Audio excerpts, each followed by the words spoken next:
Now,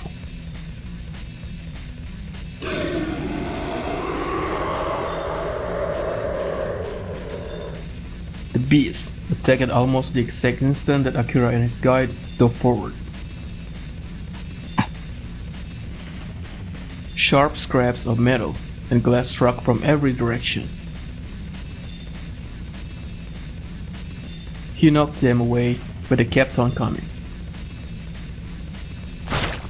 He dodged a swarm of grasping arms, slashing a few in passing.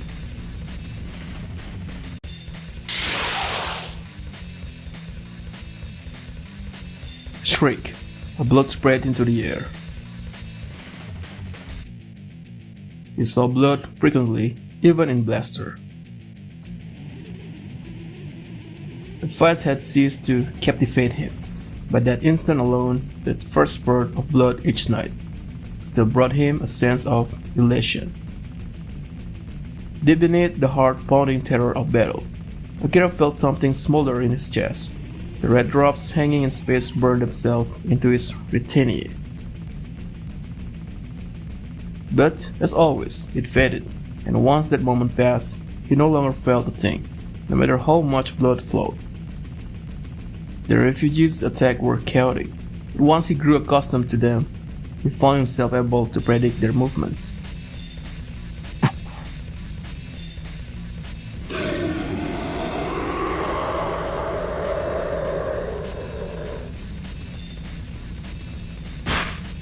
One of them leaped at his back. He tried to shake it off, but it dug its nails in. Pain shot through his shoulder.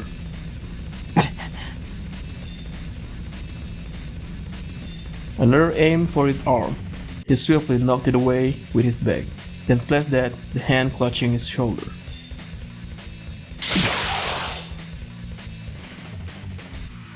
Just before Akira's knife reached its target, a howl of anguish filled his ears, and the weight on his back slid down and vanished. He turned around to see his guide standing there, hard-faced and drenched in back spray. 構うな、走るぞ。 The refugee that had fallen from Akira's back bore a single slash from the base of its neck to its waist. Leaping away from the arms grasping at him, Akira ran after the guide with all his might. A hole followed them, strong enough to reverberate in the pit of his stomach. Everywhere he looked, a labyrinth of ruins. Before him, behind him, to his right, to his left. He had no way of knowing how far it extended. Perhaps the darkness went on forever. Just as he began to lose his breath, the pursuing voices fell away. The guide finally slowed to a more relaxed pace. It had been ages since Akira had run so hard. He gasped for breath as he looked around. 奴らも深追いはしない。Indeed, he could no longer feel their ravenous presence. Akira shook off his blooded knife and returned it to the sheath at his waist. He and his guide marched in silence for some time. It felt like walking through a forbidden dimension, one leading to another world. Little by little, as the sun descended, the pale cloudy sky changed to a murky gray. As far as the weather went, it was not the best of omens, but Akira had a feeling that sunny skies would suit Toshima. Along the way, Akira thought back to the encounter with the refugees. Suddenly, he spoke up, narrowing his eyes at the guide ahead. あんた一体何者だ? Emma and Gwen had sent him, which meant he had to be on their side. But even so, Akira had been studying the men as they cut their way through the refugees. The man had responded with the cool indifference of an exterminator handling a swarm of ants. One could build up strength and skill, but the ability to maintain one's reason in the heat of battle came only through brutal experience. 管轄は旧祖と豊島だ。The old lands, and Toshima. That certainly made sense. 都市まで馬鹿げたゲームが行われてるっていうのは本当なのか? He wasn't really asking because he dubbed it. If it were a lie, then Emma and Gwen would have had no reason to offer Akira a deal. He simply wanted to hear from someone who had seen Toshima with his own eyes. The guide glanced at Akira over his shoulder, then jerked his chin forward. 行けばわかる。もう目と鼻の先だ。When Akira followed his line of sight, he could vaguely make out the carcasses of high-rise buildings beneath a sky heavy with the low-hanging clouds. 誰かさんがしくじったおかげで走ったからな。予定より早めの到着だ。Like a mirage, Toshima rose before him.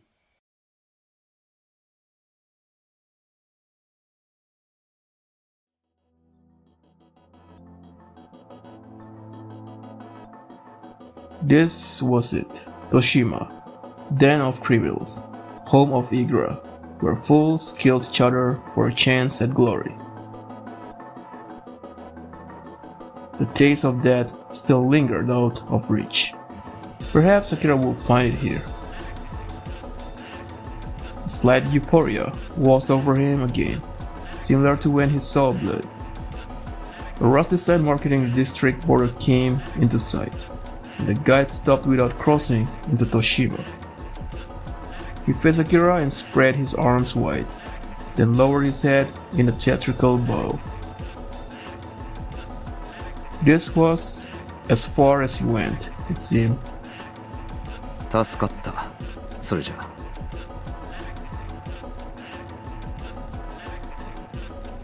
Inwardly amused by the pompous gesture, Akira turned his back and started to walk off.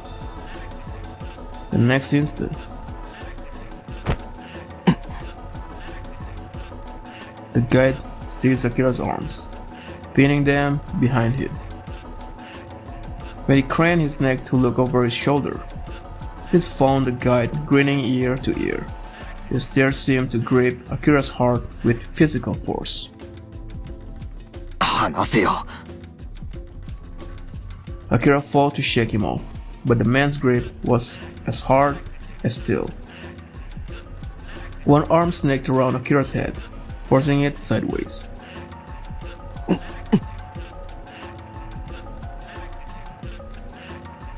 He grimaced as his neck cried out in protest.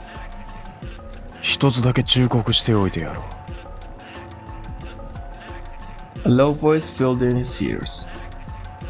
こんな風に無防備な背中を晒してみろ。すぐに食らいつかれるぞ。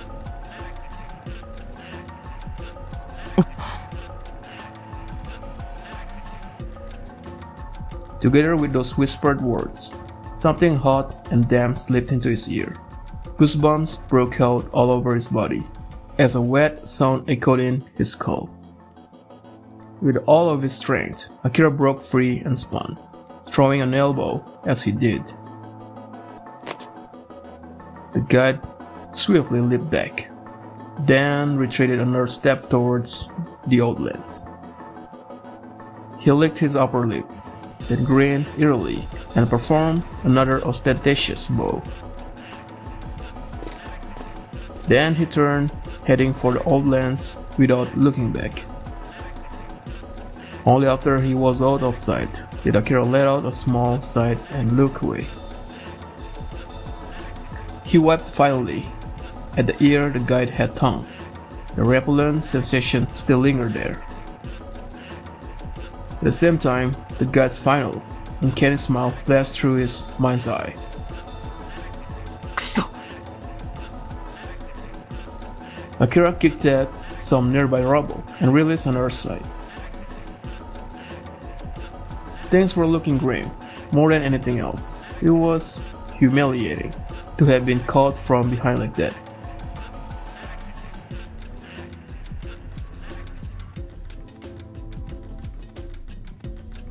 His mood at rock bottom, he turned to look at Toshima.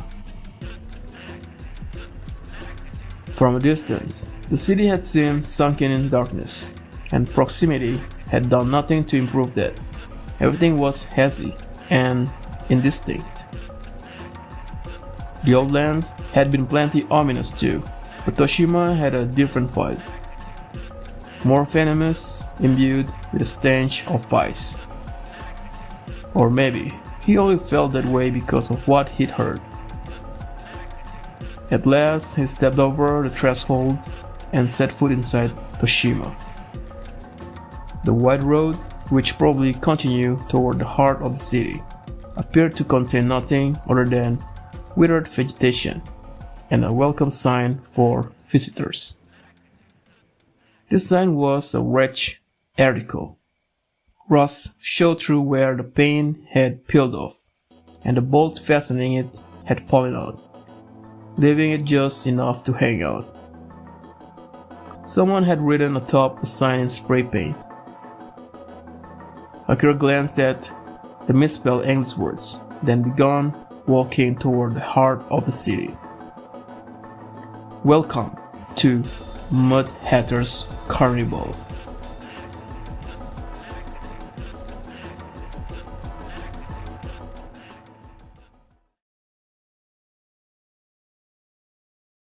The area near the border had been in severe decline, but here the buildings were tall and clustered like reeds.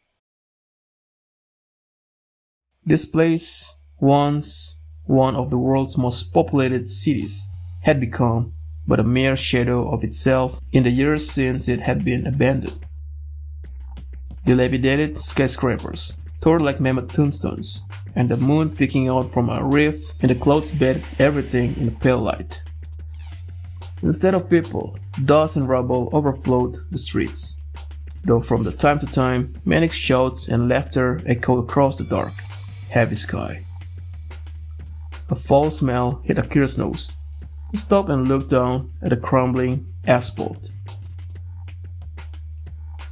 It was hard to tell in the darkness, but black stains were visible sporadically throughout. Bloodstains. The smell was a reek of death. A nervousness quelled in the pit of his stomach. He couldn't shake the feeling that someone was watching him. Come to think of it, he scanned the area.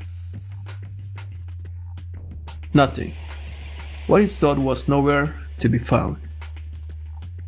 Was Igura held in its own special arena? No, even if that were the case, With as many bloodstains, there had to be some.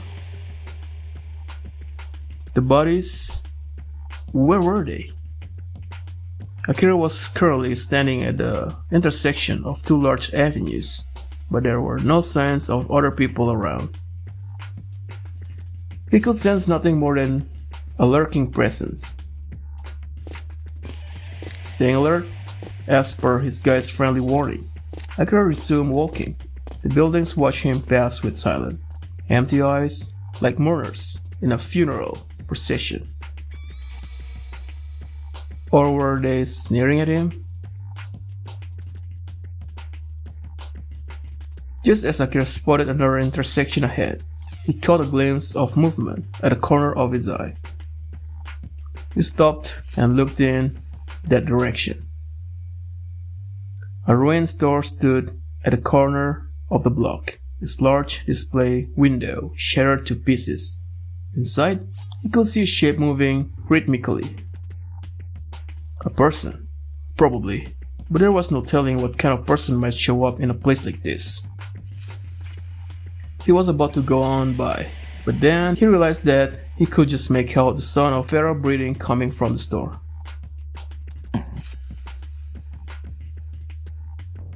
What was going on in there?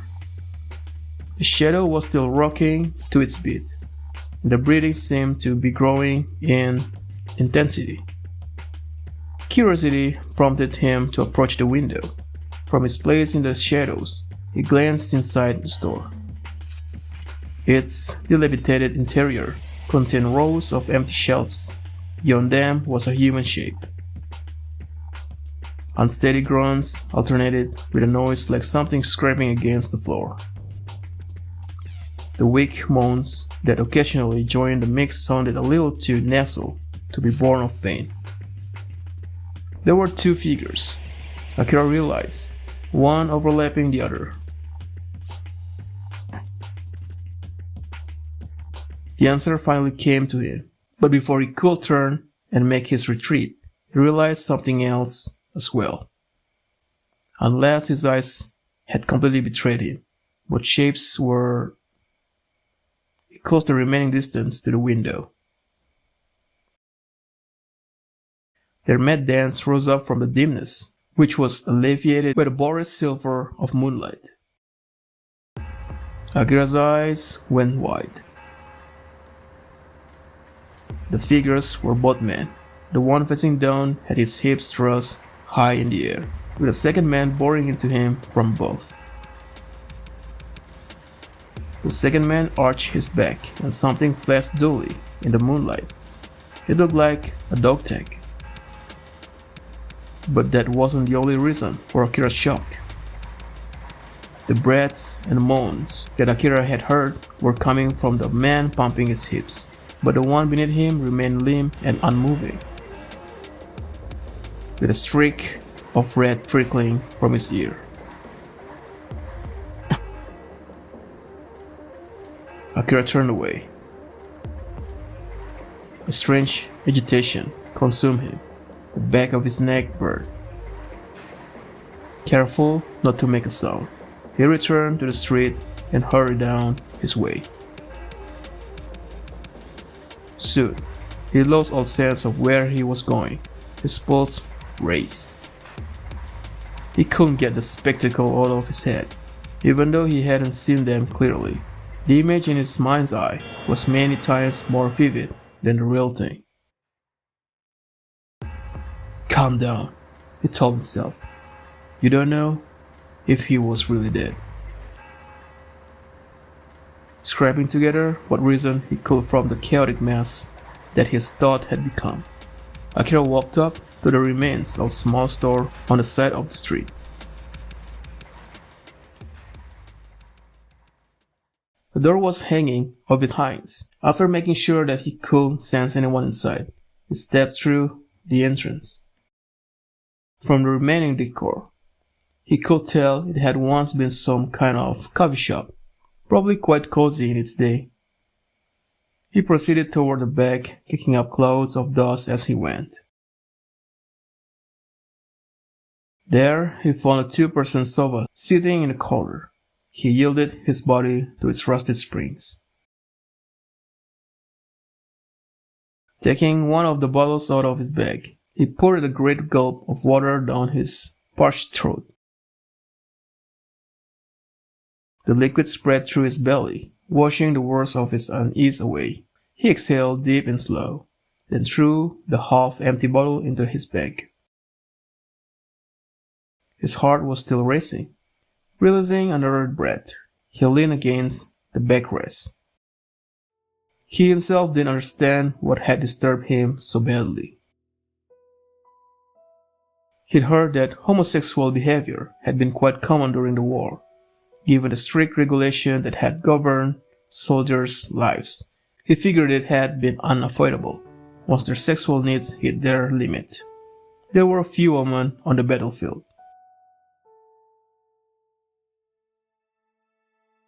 He had also heard that there were almost no women in Toshima.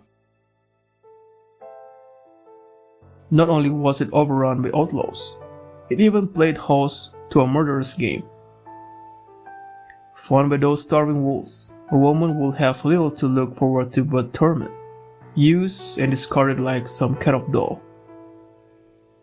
No, what had truly shocked Akira was the fact that the man being raped might not have been alive. The act of violating a person who had already breathed his last or else was on the brink of death.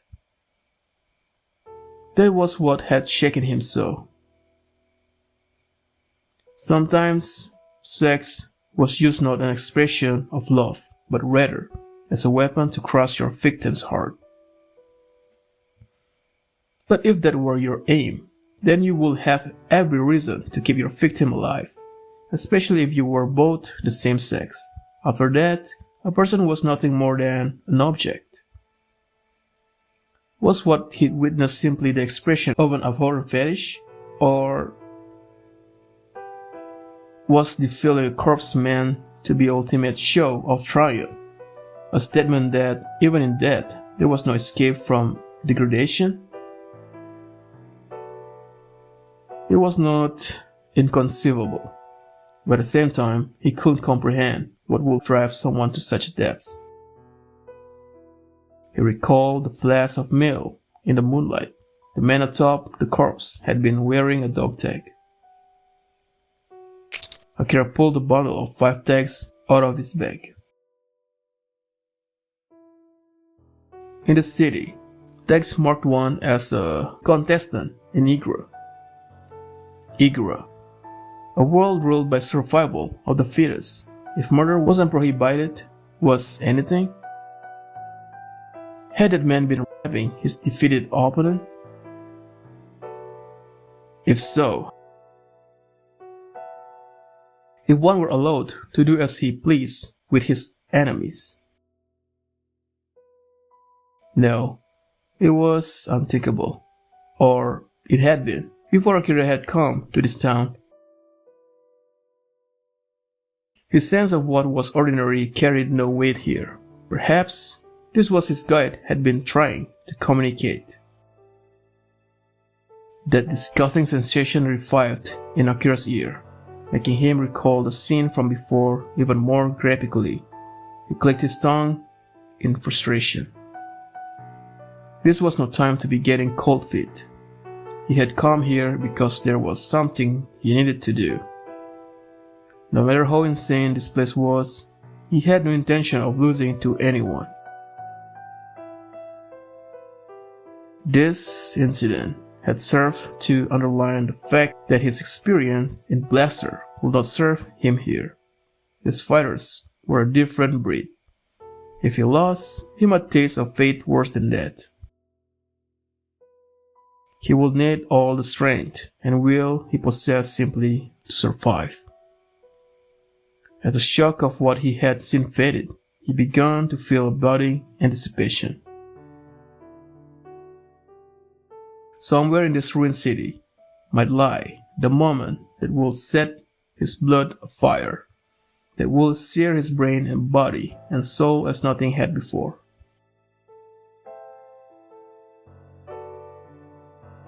sighing away the slight euphoria that had risen inside him. Akira slowly extracted himself from the deep sober. The tip of his foot struck something as he shifted. When he reached out to touch it, he encountered a rounded plastic shape. He scooped it up and dusted it off. The object was an old-fashioned flashlight. The flashlights Akira was familiar with were small enough to fit in the palm of one's hand, so this was probably from before the war. He pushed the power switch, and a circle of light illuminated the rundown shop. The battery was still working, but the light will give his presence away. Better not to use it unless absolutely necessary. He quickly turned it off and chucked it next to his bag. He separated Jack of Hearts from his bundle of decks, then withdrew the long chain that had been packed alongside them. He threaded it through his chosen tag and tucked the remaining 4 in his breast pocket. Now, everyone Akira met would know him as an Igra fighter. The die, as they said, had been cast. He brushed his fingertips against the tag hanging from his neck. It felt cold to the touch. Just then, up the ceiling din that defined Toshima's night, he heard something that didn't belong. It sounded like someone walking through rubble and kicking things aside. Akira rose suddenly, his eyes fixed on the entrance, and reached for the knife at his waist. Someone was here. He focused his senses.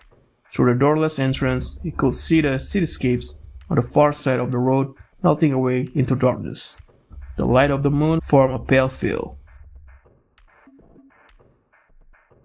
Suddenly, a human-shaped shadow blocked out the scenery.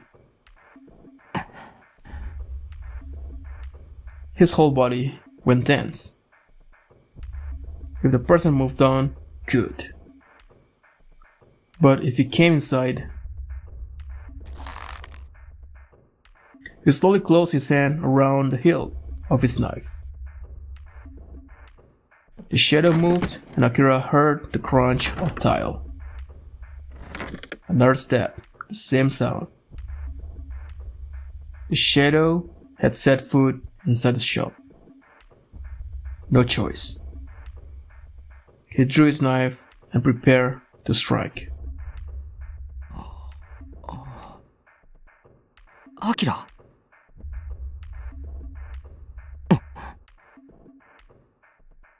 Akira dubbed his own ears. Though it was barely a whisper, he knew this voice well. It couldn't be. For a moment, he thought he was hearing things, but no, the speaker was right in front of him and had undeniably called his name. He groped for a flashlight and switched it on. Huh? Ha! Mabushi! His ears hadn't failed him. The circle of light revealed Keisuke, shielding his eyes from the blinding light. Why? Why was he here? Akira stared at Keisuke in utter disbelief. Akira? Akira だろ? Keisuke's voice jolted him back to himself. He turned off the flashlight, lobbed it aside, dashed up to Keisuke, grabbed his arm, and dragged him deeper into the store. Huh? ちょっと、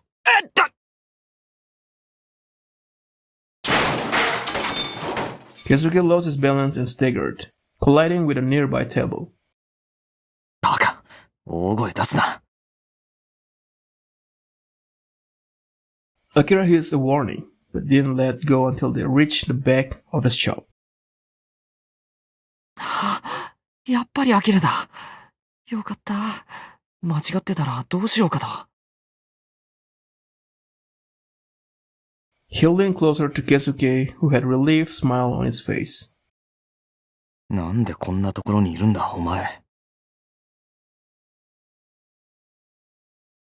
なんでって。どうやってここまで来た？急措地区を抜けてきたのか。No matter where in the CFC you came from, it was impossible to reach Toshima without going through the old lands. Akira doubted that even he could have survived that hell without guidance. Had Keisuke made it through alone? Keisuke cast his gaze downward, muttering guiltily under his breath. 仕方ないってアキラは言ってたけど、やっぱどうしても心配でさ。どうにかしたくて、この間俺に話をしてくれた日の次の朝が出発だって言ってただろ。だから後をつけたのか。Glancing meekly at Akira, Keisuke gave a small nod.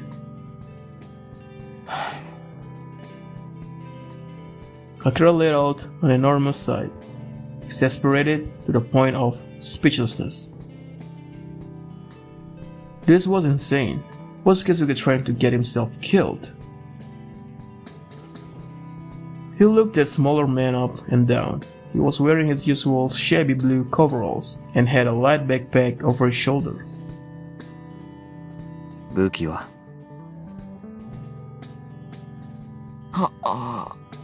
何も。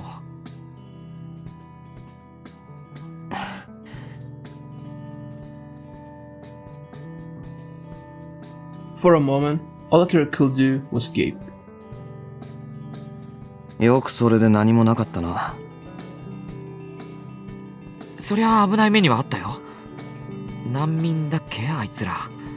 すごい勢いで飛びかかってきて、このままじゃアキラも見失うしまずいと思って、それで全速力で走って逃げた。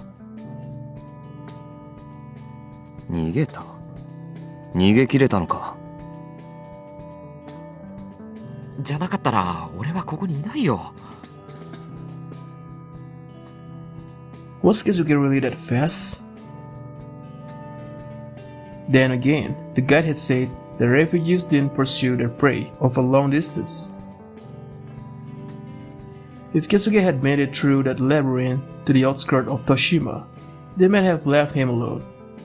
Maybe he was just that lucky. But that wasn't the point. Akira folded his arm and gave Keisuke a hard stare. それでどうするんだよ。何が？ Perhaps, sensing Akira's displeasure, Keisuke responded timidly. こんなところまでついてきてどうするつもりだ。だから何か力になれることがあったらと思って。There was nothing Keisuke could help him with. On the contrary, his presence was a burden. It would make moving around the city more difficult. Keisuke was utterly clueless. Akira could feel his irritation growing. 帰れよ。どうして？昨日も言ったはずだ。これは遊びじゃない。